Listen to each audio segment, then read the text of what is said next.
मैं हूँ प्रीति और आप देख रहे हैं अपना YouTube channel IQ students point. And आज की वीडियो में हम डिस्कस करेंगे जो बीए प्रोग्राम के स्टूडेंट्स हैं सेकेंड सेमेस्टर के, मतलब जो फर्स्ट सेमेस्टर में थे और अभी रिसेंटली उन्होंने फर्स्ट सेमेस्टर का एग्ज़ाम दिया है और वो अब सेकेंड सेमेस्टर में गए हैं। तो उनके सिलेबस के बारे में डिस्कस करेंगे हम। सब्जेक्ट लिस्ट जो है आपका मैं ऑलरेडी आपको एक्सप्लेन कर चुकी हूँ मेरे पिछले वीडियो में। अगर आपने नहीं देखा तो लिंक मैं नीचे डिस्क्रिप्शन बॉक्स में प्रोवाइड कर दूँगी। तो सब्जेक्ट जो है आपको कैसे सेलेक्ट करने हैं सेकेंड सेमेस्टर के और किन किन सब्जेक्ट्स की आपको स्टडी स्टार्ट करनी है सेकेंड सेमेस्टर में, वो आप जो है उस वीडियो को देख के आप समझ जाओगे कि आपको कौन कौन से सब्जेक्ट्स मिलेंगे इस बार। ठीक है, तो आप नोट डाउन भी कर लेना, मैंने उसमें भी बताया था अपने सब्जेक्ट्स जो हैं वो लिख के रख लेना। और अगर किसी सब्जेक्ट का आपको भी सिलेबस जानना हो तो आप लोग नीचे कमेंट बॉक्स में मेरे को बताना, मैं आपको डेफिनेटली पूरी कोशिश करूँगी जितनी जल्दी से जल्दी हो सके आपको उस सब्जेक्ट का सिलेबस जो है मैं आपको बता पाऊँ। ठीक है, तो आज के वीडियो में भी हम यही है डिस्कस करेंगे बीए प्रोग्राम के बच्चों के लिए जो न्यू एजुकेशन पॉलिसी के तहत सेकेंड सेमेस्टर के बच्चे हैं उसका सिलेबस डिस्कस करेंगे हम। सब्जेक्ट रहेगा आज का हमारा पॉलिटिकल साइंस का। ठीक है, तो पॉलिटिकल साइंस का सिलेबस डिस्कस करेंगे हम। उससे पहले अगर आपने चैनल को सब्सक्राइब नहीं किया है तो सब्सक्राइब कर लीजिए, साथ में व्हाट्सअप चैनल जो है और व्हाट्सअप ग्रुप जो है सेकेंड सेमेस्टर का वो ज्वाइन कर लीजिएगा for the all further updates. And videos को लाइक कर दीजिएगा ताकि हमें भी कुछ मोटिवेशन मिलता रहे। ठीक है, तो चलो स्टार्ट करते हैं हमारा आज का सिलेबस। तो ये है हमारा जो माइनर सब्जेक्ट है आपका DSC 3 का, मतलब जो मेन कोर सब्जेक्ट रहेंगे आपके। तो आप में से जिन जिन बच्चों ने ये सब्जेक्ट सिलेक्ट किया होगा पॉलिटिकल साइंस का, इंडियन गवर्नमेंट एंड पॉलिटिक्स, तो उन बच्चों के लिए आज की ये वीडियो रहेगी। ठीक है, तो देख लीजिएगा आप लोग अपना। ठीक है, ये रहे हमारा आज का टॉपिक, मतलब आज हम इसी टॉपिक पे इसी सब्जेक्ट के सिलेबस के बारे में डिस्कस करेंगे। तो सबसे पहले बात करें टोटल नंबर्स ऑफ़ यूनिट की, तो टोटल जो है इसमें आपको 9 यूनिट पढ़ने को मिलेगा। हाँ, थोड़ा सा लेंदी है बट इंटरेस्टिंग है ये सब्जेक्ट। और निक्की मैम आपको इसका जो क्लास है वो भी प्रोवाइड करवाएंगी, तो उसके लिए भी चैनल ज्वाइन कर लेना व्हाट्सएप वाला, ताकि जो फर्दर अपडेट्स है आपको वहाँ से मिलती रहे और क्लासेस भी आपको यहाँ से मिल जाए।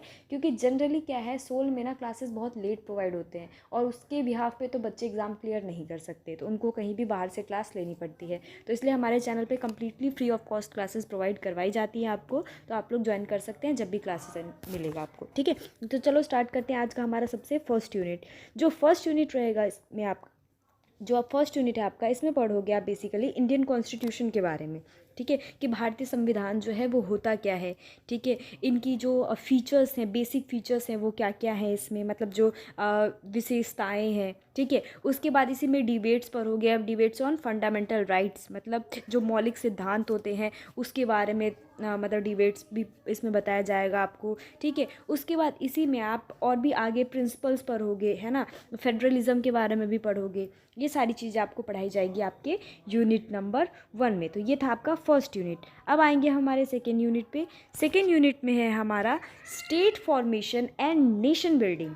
ठीक है, मतलब जो राज्य निर्माण होता है और राष्ट्र निर्माण होता है, ये होता क्या है, मतलब दोनों के बीच में क्या डिफरेंस है, स्टेट फॉर्मेशन और नेशन बिल्डिंग क्या है, मतलब राज्य निर्माण और राष्ट्र निर्माण होता क्या है मेनली, तो इसके बारे में बताया जाएगा। तो इसमें सबसे पहले आप पढ़ोगे इसमें कि जो रियासत होती है उसका एकीकरण क्या होता है। ठीक है, ये इस चीज़ के बारे में भी पढ़ाया जाएगा आपको। उसके बाद इसी में मैं दोनों लैंग्वेज में इसलिए बता रही हूँ ताकि आप लोगों को समझ में आ जाए, जो हिंदी मीडियम के बच्चे हैं उनको भी समझ में आ जाए और इंग्लिश मीडियम के बच्चों को आ जाएगा, क्योंकि मैं इंग्लिश PDF से ही आपको बता रही हूँ। ठीक है, तो इसी में आपको बेसिकली राज्यों की जो भाषाएँ हैं उसका पुनर्गठन कैसे हुआ था, इन सब के बारे में भी आपको बताया जाएगा आपके यूनिट नंबर 2 में। ठीक है, रीऑर्गेनाइजेशन ऑफ स्टेट बताया जाएगा आपको इसी में। ठीक है, देन बात करते हैं हमारे यूनिट नंबर 3 की। यूनिट नंबर 3 में पढ़ोगे आप political institution at the centre and state level. ठीक है, मतलब जो केंद्र और राष्ट्र के स्तर पर जो राजनीतिक संस्थाएं हैं उसके बारे में आपको इसमें डिटेल में पढ़ने को मिलेगा। ठीक है, जिसमें कि बेसिकली पार्लियामेंट के बारे में पढ़ोगे आप, इसी में पढ़ोगे जुडिशरी क्या होता है, प्राइम मिनिस्टर क्या होता है, चीफ मिनिस्टर क्या होता है, क्या क्या क्राइटेरियाज़ हैं इसके। ठीक है, मतलब कि जो संसद है, न्यायपालिका है, प्रधानमंत्री है, मुख्यमंत्री हैं, इन सब के बारे में इनके क्या क्या क्राइटेरियाज़ होते हैं, जो आप मीट करोगे तभी आप इनमें आ सकते हो। ठीक है, तो इन सभी चीज़ों के बारे में आपको डिटेल में पढ़ाया जाएगा।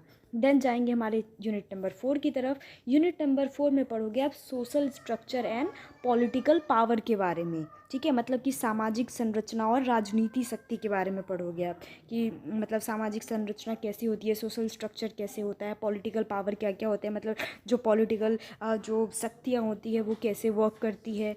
ठीक है, तो ये जो सोशल स्ट्रक्चर और पॉलिटिकल पावर की बात कर रहे हैं ये बेसिकली कास्ट, क्लास और जेंडर के बेस पे हम करेंगे, मतलब उसके बेसिस पे स्टडी होगी इसमें। मतलब कि जो आपका ये कास्ट मतलब जाति हो गई आपकी, ठीक है, धर्म हो गया, लिंग हो गया, वर्ग हो गया, है ना, इनके बेसिस पे पढ़ेंगे हम इसके बारे में। ठीक है, सॉरी धर्म नहीं, मतलब जाति, वर्ग और लिंग के बेसिस पे, राइट।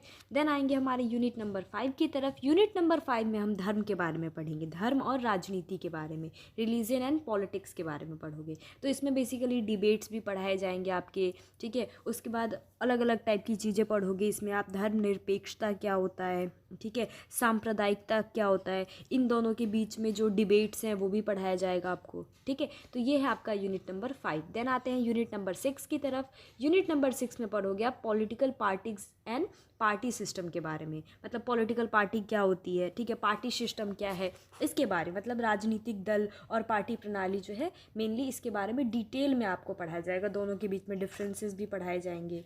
ठीक है, देन आते हैं यूनिट नंबर 7 की तरफ। यूनिट नंबर 7 में आप पढ़ोगे जो डेवलपमेंट स्ट्रेटजीज़ जो हैं ये किसके बेसिस पे, तो जो प्लान्ड इकोनॉमी है, ठीक है, न्यू लिबरल रीस्ट्रक्चरिंग है, ठीक है, इसके बेसिस पे आपको पढ़ाया जाएगा डेवलपमेंट स्ट्रेटजी के बारे में। ठीक है, ये है आपका यूनिट नंबर 7, मतलब कि जो विकास की जो रणनीति है, स्ट्रेटजी है, उसके बारे में पढ़ेंगे हम, नियोजित अर्थव्यवस्था और नव उदारवादी जो पुनर्गठन है उसमें। क्लियर है आपको। देन आते हैं हमारे यूनिट नंबर 8 की तरफ। यूनिट नंबर 8 में आपको सोशल मूवमेंट के बारे में पढ़ाया जाएगा। ठीक है, किसके बेसिस पे, तो वर्कर्स हो गया, फार्मर्स हो गए आपके, इन्वायरमेंटल हो गया एंड वुमेन मूवमेंट हो गया। वुमेन मूवमेंट काफ़ी इंपॉर्टेंट टॉपिक है, कई बार एग्जामिनेशन में पूछे गए हैं, तो आप इसको इम्पॉर्टेंटली नोट डाउन करके रखो और इसको जब क्लासेस प्रोवाइड करवाई जाएगी निक्की मैम के थ्रू तो उस टाइम पे आप ध्यान से पढ़ना और समझने की कोशिश करना। ये जो महिला आंदोलन है ना, ये काफ़ी इंपॉर्टेंट टॉपिक है इसमें। ठीक है, तो ये सामाजिक आंदोलन जो है आपका सोशल मूवमेंट, मतलब इसमें बहुत सारे टॉपिक्स हैं जैसे कि श्रमिक, किसान, पर्यावरण और महिला आंदोलन। ठीक है, ये है आपका यूनिट नंबर 8। देन आते हैं हम हमारे लास्ट यूनिट पे, मतलब यूनिट नंबर 9 की तरफ। यूनिट नंबर 9 में पढ़ोगे आप basically the nature of state in India. ठीक है, भारत में जो राज्य हैं उसकी क्या प्रकृति है, प्रकृति के बारे में पढ़ाया जाएगा। ठीक है, जो अलग अलग राज्य हैं उसके मतलब क्या क्या नेचर है, मतलब प्रकृति का क्या क्या वो है उसके बारे में, जिसमें कि अलग अलग टॉपिक्स के बेसिस पे पढ़ोगे, जैसे कि डेवलपमेंटल के बेसिस पे वेलफेयर हो गया आपका। ठीक है, मतलब विकासात्मक प्रकृति पढ़ोगे, इसी में कल्याणकारी पढ़ोगे, नियामक पढ़ोगे। ठीक है, तो ये है आपके यूनिट नंबर 9। टोटल मैंने आपको 9 यूनिट आपके बता दिए। ठीक है, unit number 1, unit number 2, unit number 3 में जूम आउट कर दिए, इसका स्क्रीनशॉट लेना चाहो तो लेके रख लो। हिंदी इंग्लिश दोनों में ही मैंने एक्सप्लेन कर दिया है आपको। तो ये था जो सिलेबस है आपका, ये था इंडियन गवर्नमेंट एंड पॉलिटिक्स का, जो कि DSC 3 सब्जेक्ट है आपका, मतलब माइनर में ऑप्शन में आया होगा आपको। अगर आपने as a main core subject इसको सेलेक्ट किया होगा तो ये वीडियो आप लोग के लिए हेल्पफुल रही होगी। ठीक है, नेक्स्ट वीडियो में हम डिस्कस करेंगे हमारे हिस्ट्री का सिलेबस। ठीक है, जो कि माइनर का ही एक पार्ट है आपके सेमेस्टर 2 वाले जो स्टूडेंट्स हैं, history of India 300 C to 1200 C। ठीक है, तो मतलब भारत का जो इतिहास है 300 से लेके 1200 के बीच की बातें करेंगे हम उसमें, जिसमें अलग अलग टॉपिक्स को पढ़ाऊँगी मैं। टोटल नंबर्स ऑफ यूनिट बताऊंगी, किस यूनिट में कितने टॉपिक्स हैं, सारी चीज़ें बताऊंगी मैं आपको डिटेल में। ठीक है, तो फिलहाल आज की वीडियो में बस इतना ही। वीडियो सही लगी हो तो वीडियो को एक लाइक कर दीजिएगा and thanks for the watching this and best of luck all guys.